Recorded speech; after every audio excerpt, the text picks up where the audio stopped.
Wasn't that wonderful? I like Van Morrison. Happy Sunday. Happy Sunday. And happy Sunday to all joining us from Facebook and YouTube. Today, I'll get a little closer. Is that better? Yes. Okay. Today is Sunday, March 30th, 2025. And this is Home Spiritual Center Sunday service. Thank you all for coming. Everybody looks so bright and shiny. It's like spring is already just here, right in our room. So if you would all take a breath and center yourself and join me in our opening prayer.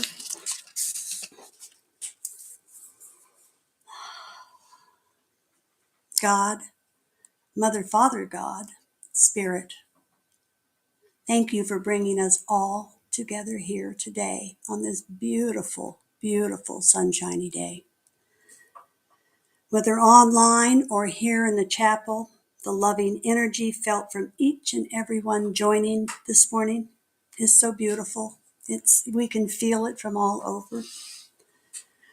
Spirit, help guide our thoughts and open our hearts, allowing our positive intentions to be an inspiration for us all and bringing us together in harmony. And so it is. Amen. And now let's welcome Rev Madge to the podium. Yeah, you're up here this time. All right. Yeah, so my message today is about alchemy. The story that John found was part of my inspiration. It's like, ooh, that was good. Let's go with that.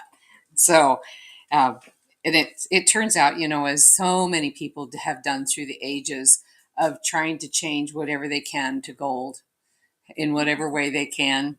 That's been a practice that has been as long as history and humanity, or as long as gold has been considered a rich item. So that lure has been around forever. So today I'm going to do, as I said, something different. I'm going to be inviting John Eels up to share a short story about alchemy. And one of the things that John and I really share is that we both love metaphors and stories that, have a twist to them or a double meaning, whatever those are called, muse or prose, I'm not sure. But anyway, we enjoy sharing some of those stories with each other. So I wanted to have him share one of his stories. So if you'll come on up, John, and read your story and share it with us, I'd appreciate it. Yeah. Well, good morning. The title of the story is The Old Alchemist, and it starts out as stories do. Once upon a time, there lived an old man with his beautiful daughter. She fell in love with a handsome lad, and the two married with the old man's blessing. The young couple led a happy life, except for one problem. The husband spent his time working on alchemy, dreaming of a way to transform base elements into gold. Soon enough, he ran through his patrimony, and the young wife struggled to buy food each day. She finally asked her husband to find a job, but he protested. I am on the verge of a breakthrough, he insisted. When I succeed, we will be rich beyond our dreams. Finally, the young wife told her father about the problem. He was surprised to learn that his son-in-law was an alchemist, but he promised to help his daughter and asked to see him the next day. The young man went reluctantly, expecting a reprimand. To his surprise, his father-in-law confided in him, I too was an alchemist when I was young. The father-in-law inquired about the young man's work, and the two men spent the afternoon talking. Finally, the old man stirred with excitement. You have done everything I did, he exclaimed. You are surely on the verge of a breakthrough. But you need one more ingredient to change base elements into gold. And I have only recently discovered this secret. The old man paused and sighed, but I am too old to undertake the task. It required much work. I can do it, dear father, the young man volunteered. The old man brightened. Yes, perhaps you can. Then he leaned over and whispered, the ingredient you need is the silver powder that grows on banana leaves. This powder becomes magic when you plant the bananas yourself and cast certain spells on it. How much powder do we need? The young man asked. 2 pounds. The son-in-law thought out loud, that required hundreds of banana plants. Yes, the old man sighed, and that is why I can not complete the work myself. Do not fear, the young man said, I will. And so the old man taught his son-in-law the incantations and loaned him the money for the project. The next day, the young man bought some land and cleared it. He dug the ground himself, just as the old man had instructed him, planted bananas, and murmured the magic spells over them. Each day he examined the plants, keeping weeds and pests away, and when the plants bore fruit, he collected the silver powder from the leaves. There was scarcely any on each plant, and so the young man bought more land and cultivated more bananas. After several years, the young man collected 2 pounds of the magic dust. He rushed to his father-in-law's house. I have the magic powder, he rejoiced. Wonderful, the old man said. Now I can show you how to turn base elements into gold. But first you must bring your wife here. We need her help. The young man was puzzled but obeyed.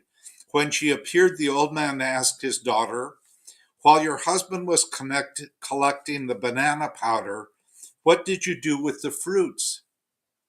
Why, I sold them, the daughter said, and that is how we earned a living. Did you save any money? The father asked. Yes, she replied. May I see it? The old man asked. So his daughter hurried home and returned with several bags.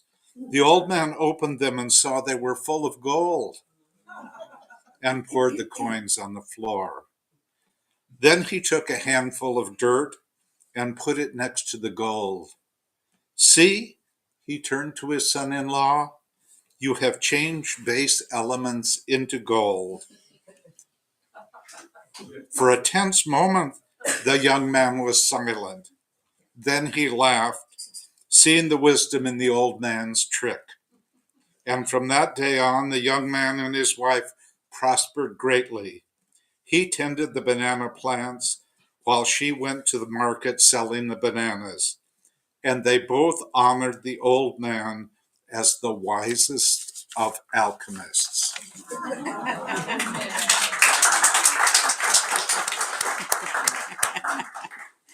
Isn't that a great story? I love it. Thank you, John, for finding that one and sharing it with us and being able to share it. You're a good storyteller. Yeah, so that story is great. So while this young man was hoping to get rich, and rich he did get, of course, as you heard in the story, we also heard about how he got it in a different way than he expected, right? He was thinking he was going down one path, doing one thing, when all the while something else was happening that was even better and more realistic. Yeah. So life is like that sometimes for us. Sometimes our goal can be so single-minded that we miss the possibilities of what might be right in front of us. We might be so narrow in our focus and so determined for what it should look like that we miss the point. We're looking so hard for answers and solutions in one particular way that we miss the greater possibilities. And that story is a really good example of that. So this is where raising our head up sometimes when we're really working on something, raising our head up and looking around a little bit and calling upon our spiritual guides that really comes in handy sometimes. Calling upon spirit to help us out. You know, I'm imagining that in the story, the young man, all he wanted was a better life for him and his wife. And so he was so focused on the idea of gold in achieving his goal that he didn't see any other way.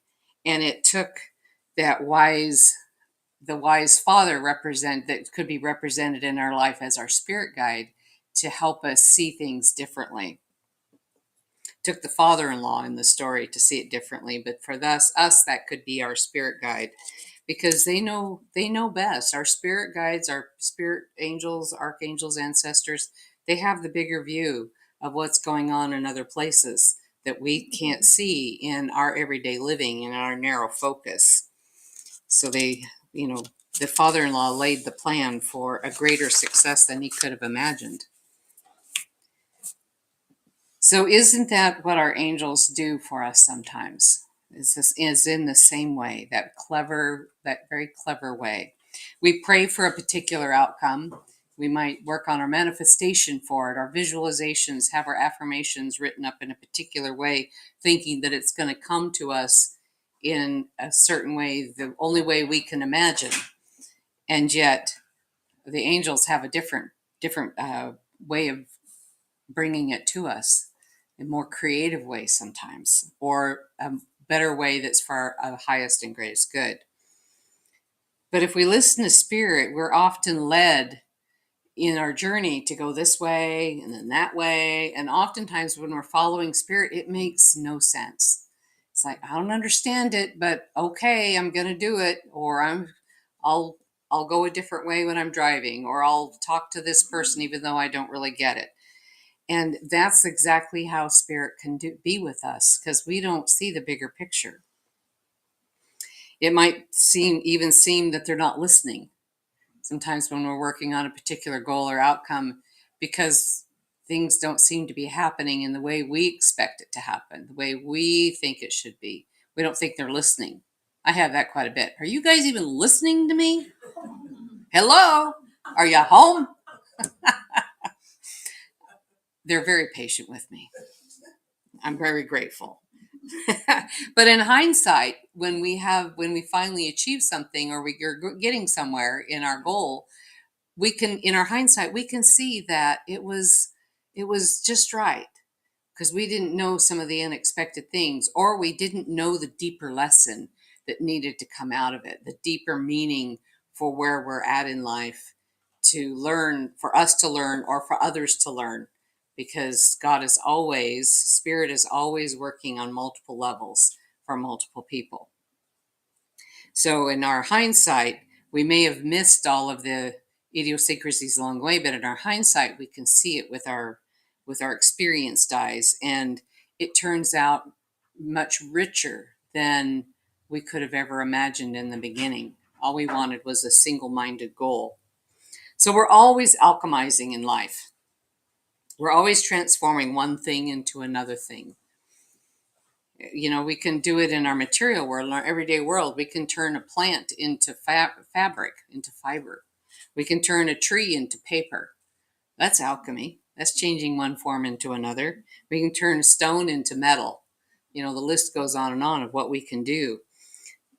When spirit alchemizes something in our life, it seems like magic, because we can't really understand how it can happen in the unseen world, but it does. It happens in the unseen. So alchemy is transformation at its finest. So as we keep being told we're in this process of transformation, just talked to Art about it this morning as he's looking at our astrology, and it's all about transformation. So it seems the universe is going through an intense alchemical or transformation process right now. And we're part of that. We're very much a part of it. And the astrological aspects tell us so. And we feel it inside. Yeah. One of the most incredible transformations is the caterpillar into the butterfly. That's something that we have the opportunity to witness. We can see that.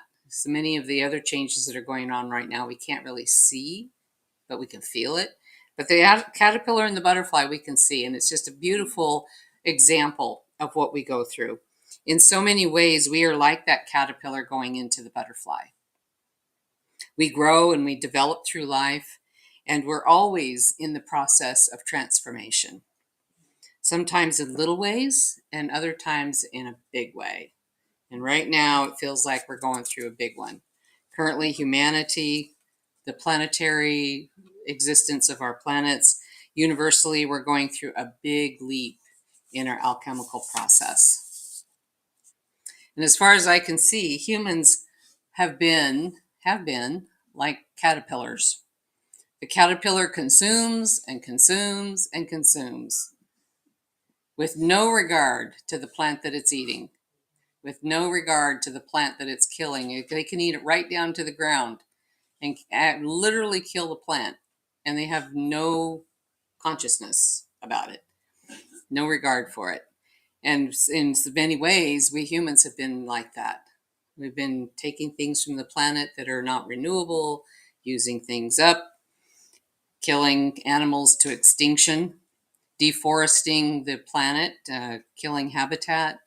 For what? For cheap hamburgers and, mining lithium for our batteries, for our powerless car, for our clean cars, using huge equipment, polluting the air with the huge equipment, burning coal to charge our clean cars. It's not making sense.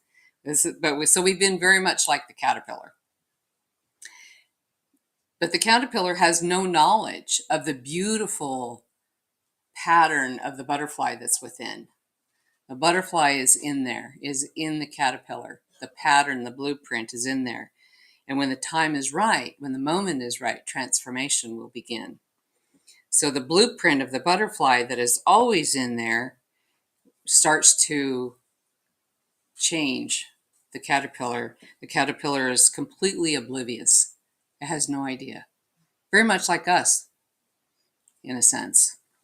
We humans are the same. We have the blueprint of a magnificent spiritual being within us, of shining light, of shining our light bright, but we don't see it.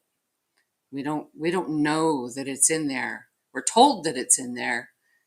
We believe that it might be there, but to really know it and feel it, there's a lack of understanding. There's a disconnect. For the caterpillar, one day something changes, and something happens within the caterpillar, and it stops consuming, and it has this urge. It has this calling that won't stop within it. I mean, it can't stop this urge from moving forward, from attaching to a tree and start spinning the cocoon. So I'm imagining that the caterpillar doesn't understand what's happening prior to the moment prior up to that moment, it's only concerned with consumption.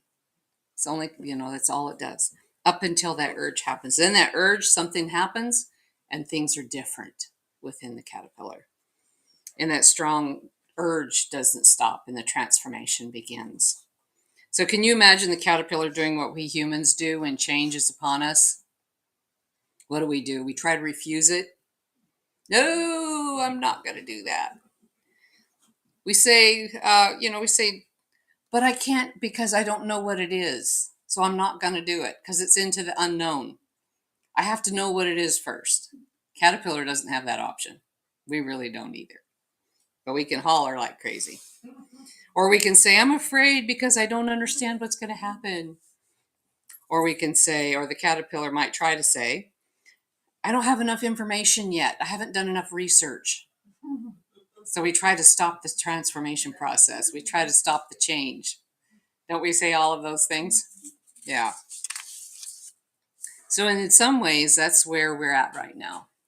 Change is happening. And if you take the politics out of the equation and just look at the astrological aspects of the events, the change, and the transformation, it's happening. And it's going to continue to happen no matter what. We're at the end of many universal cycles. And we're starting many beginning new cycles in so many ways. And it's in a way that's never been seen before. So we don't know how to deal with it. We don't know how to embrace it. Well, we can embrace it, but we don't know what's going to be on the other side of it. It hasn't happened before.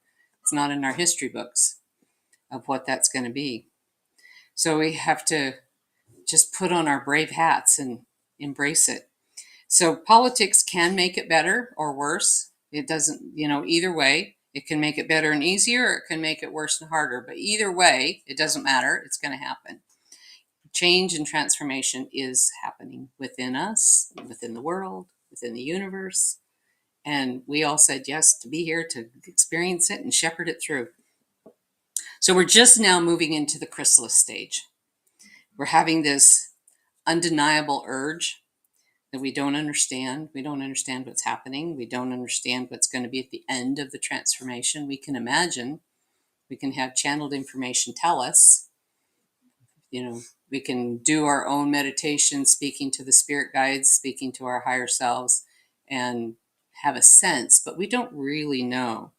But we have these deep-seated questions that many of us have. And it's like, am I going to live through this? That's a pretty profound question. I think a lot of people are asking that question because we don't know what it means. How much is my life going to change? Am I going to suffer in the process of getting better? We don't know. We don't know what's going to happen through these changes.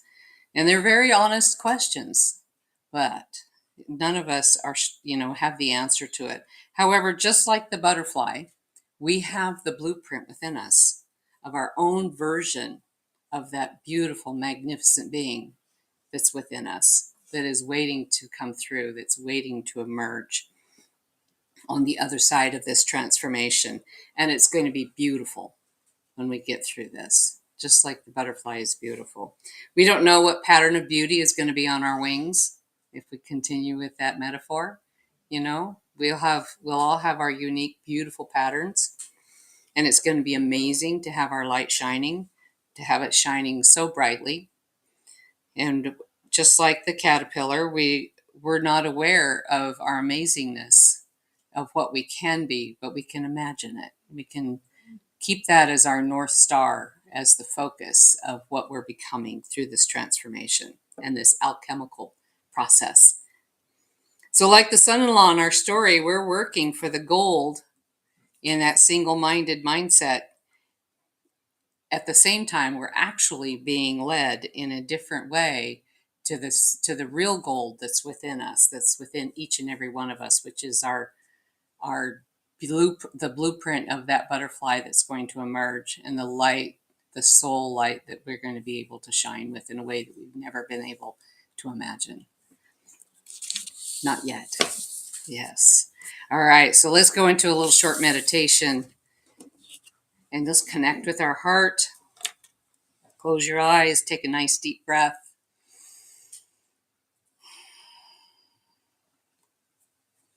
And connect with our higher self. Let's feel that part of us that's greater than our physical body, that part of us that's our soul,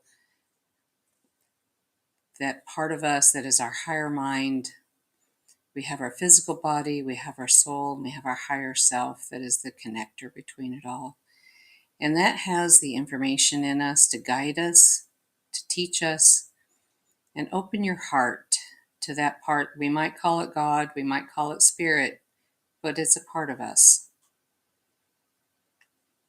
Knowing that light is going to be shining forth in every way, in every beautiful way possible. And allow the light to shine through your heart, bringing joy and peace and happiness into your world. Deep faith that butterfly that's within is going to emerge in the most beautiful and magnificent way. And in this process, we'll leave a very light footprint on the planet in the way that is so benevolent. And feel your wings spread as you come through this transformation. And admire the beauty of your wings and everybody else's wings. And allow your wings to enjoy the beauty of the world the breeze in the air, the warm sunshine, allowing you to take flight into the higher realms of consciousness, touching the earth and the flowers in the most magnificent and beautiful way. Let it fill your soul, let it fill your senses in this experience of life that we have the privilege of having. It's truly a privilege to be here on this earth. Embrace it fully and connect with our higher self, knowing that we can go back to this, feeling this day and time at any time we want. Allow your heart to be filled. Allow it to spill over into our days and into our weeks to come. As you bring yourself back to your body, back into this room, containing that feeling within and staying connected to it, allowing your soul to smile brightly as you come back into the room and opening your eyes when you're ready.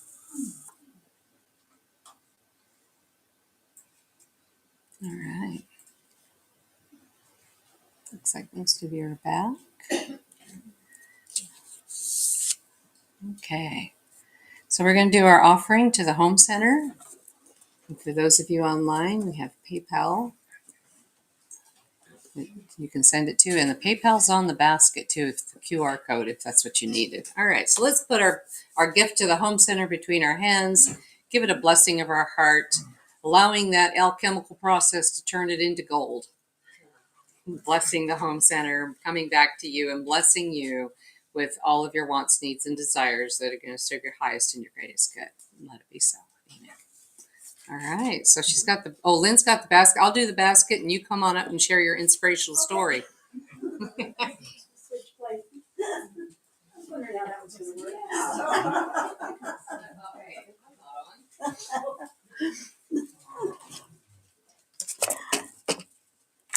I'm taking this story from another reverend, and this reverend's name is Sylvia Hayes, and she is in Bend, Oregon. And the affirmation is, I renew my awareness of abundance in my life. And she writes, what an awesome experience to be co-creators of a universe of infinite abundance. As we grow spiritually and become increasingly aware of oneness, we are able to step into our power as magnets of wealth, health, and joy. We gratefully and joyfully claim the full flow of abundance that is our divine birthright. We open to and accept the never-ceasing river of prosperity flowing to, through, and for all beings. We channel this flow in great profusion to bless the world and our higher selves. Our unique life path is perfectly designed to reach truth and demonstrate love and light in great abundance. In truth, we are under no laws but God's laws, and we allow these laws to work for us as we work with them. Gratefully, we acknowledge all the good already in our lives and all the additional good coming our way. We are fearless, certain, and secure because our awareness of Source, our Creator, is our never-ending supply. I liked that. And it says at the bottom, do not be afraid, little flock, for it is your Father's good pleasure to give you the kingdom. And that's from Luke 12:32. And I believe that to be so. And now I want to thank everyone for being here. And if you would join me in closing prayer, that would be wonderful. May the mixture of sunlight and rain that we have been experiencing be reminders that Mother, Father, God is busy at work renewing the earth, the same as we are renewing. We know that Spirit is always with us, and we ask for guidance as we open our eyes and our hearts to the needed changes this spring. Help us to blossom from a bud to a full-blown flower. Just like all the beautiful flowers that Spirit provides and Mother Nature gives to us. Let us bloom. In our lives, we also grow, we learn, we bloom, and as we bloom in spirituality, we fill the earth with the sweetness of Spirit. And so it is. And I thank you all from our hearts to your hearts. Thank you for joining us, and see you next week. Have a blessed week.